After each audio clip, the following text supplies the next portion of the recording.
How to draw 4, 5, 6, and 7-dimensional objects. One point has 0 dimensions. Double the points, and you have 1 dimension. Double the points again, and you have 2 dimensions.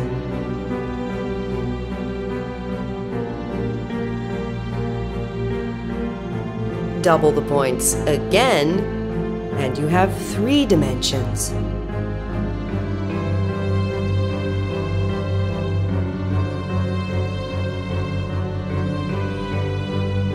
Double the points yet again, and you have 4 dimensions.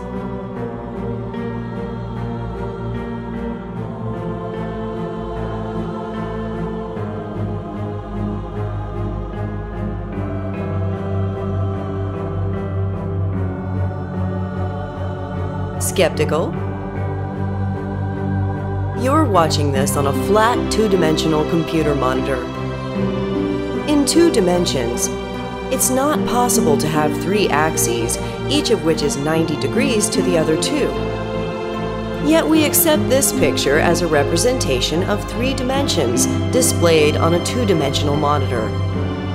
In 3 dimensions, it is not possible to have 4 axes, each of which is 90 degrees to the other 3. Yet as with 3 dimensions on a 2-dimensional monitor, we can accept that this is a representation of 4 dimensions. If you remove any one of the 4 axes, you will go back to 3 axes, each of which is 90 degrees to the other 2.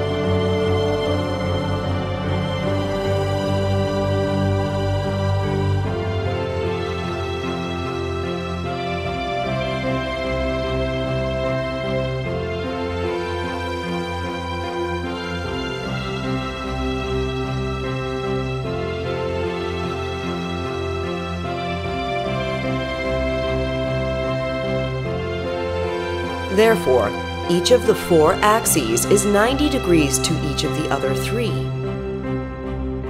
In the same way, we can add a 5th, 6th, or 7th axis, each of which is 90 degrees to all the axes that came before it. Double the points again.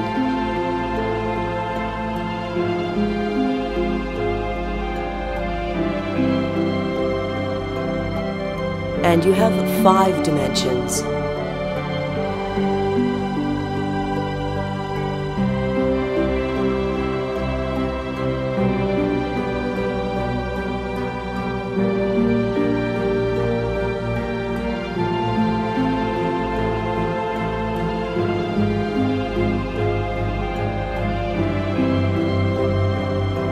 By continuing to double the points, you can add as many dimensions as you want. 6 dimensions.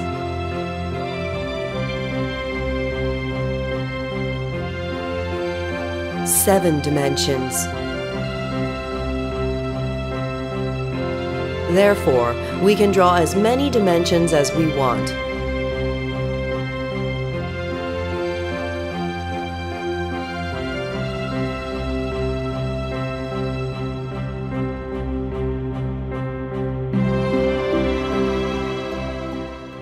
Welcome back to a new video of Isaac Albeniz art class. Today we are going to learn how to draw the inner circle of a given triangle.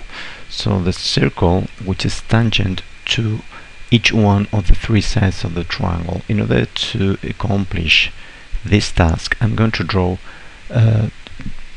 both or 2 of the angle bisector of the angles of the triangle. It could, needless to say, draw the 3 ones that every triangle has. However, it's not necessary, since the intersection points of just 2 of the angle bisector is enough to achieve the goal we are looking for. So I'm going to start by point C. As you know, I draw one arch this way. In order to get 2 intersecting points, I keep going with the same radius I took at first, and draw 2 new arches from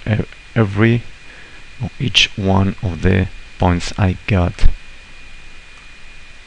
with the first arch. So you can see that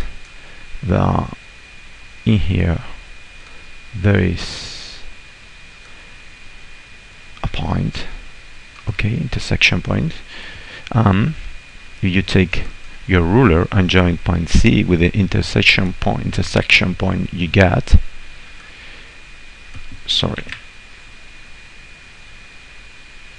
you will get the first angle bisector.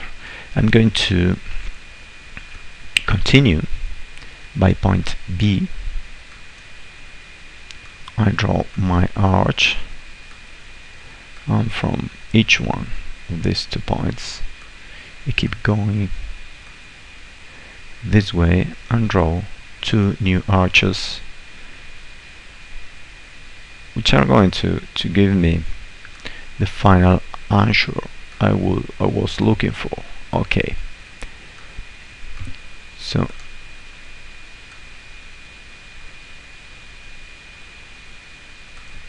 you have here another intersection point. I'm going to take a different color and join point B, the vertex of the angle with the intersection point I get by means of my compass. So you can tell over here there is a new intersection point,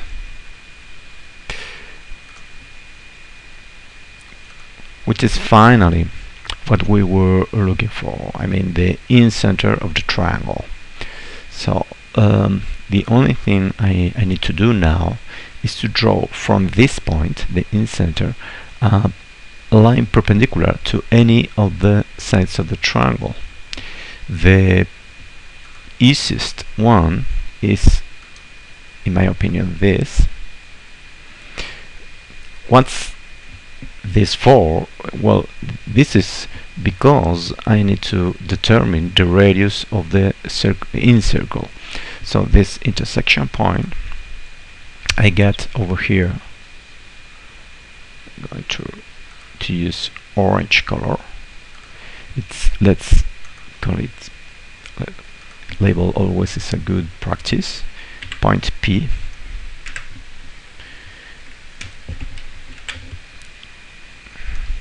And now I'm going to round up everything, pointing my compass on the in-center, taking radius, and that's why I was trying to determine this point till this point, and draw the circle which is tangent to all the sides of the triangle, and as a consequence is the in-circle I was looking for. Well, we are done again. We'll see you again very soon in a new video. Bye, folks.